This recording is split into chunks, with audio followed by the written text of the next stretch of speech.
बिस्मिल्लाहिर्रहमानिर्रहीम, अस्सलाम वालेकुम। वेलकम टू माय चैनल दीन की बातें। मैं हूं आपका दोस्त शफकत अली ऑफिशियल। उम्मीद करता हूं कि आप सब लोग ईमान के आला दर्जे पे होंगे। सूरत बकरा की आयत नंबर 214 का तर्जमा।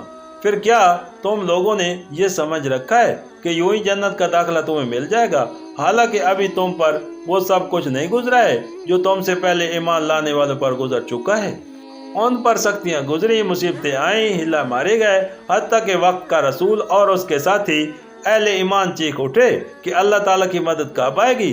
उस वक्त उन्हें तसल्ली दी गई कि हाँ, अल्लाह ताला की मदद करीब है। सूरत बकरा आयशा नंबर 231।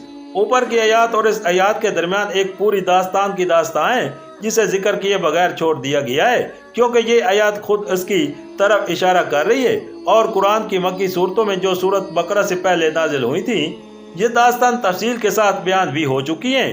अंबिया जब कभी दुनिया में आए, उन्हें और उन पर ईमान लाने वाले लोगों को खुदा के बागी व सरकश बंदों से सख्त मुकाबला पेश आया और उन्होंने अपनी जानें जोखिम में डालकर बातिल तरीकों के मुकाबले में दीन हक को कायम करने की जिद्दोजहद की।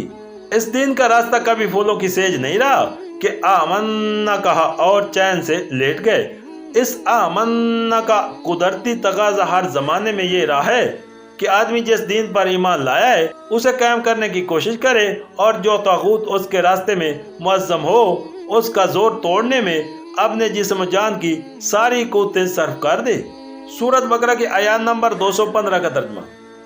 लोग पूछते हैं हम क्या खर्च करें? जवाब दो, जो माल भी तुम खर्च करो अपने वालिदैन पर, रिश्तेदारों पर, यतीमों और मस्कीनों और मुसाफिरों पर खर्च करो, और जो भलाई भी तुम करोगे अल्लाह ताला उसे बाखबर होगा। सूरत बकरा की आयत नंबर 216 का तर्जुमा।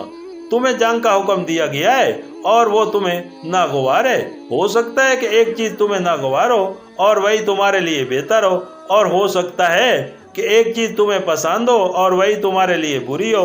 अल्लाह ताला जानता है, तुम नहीं जानते।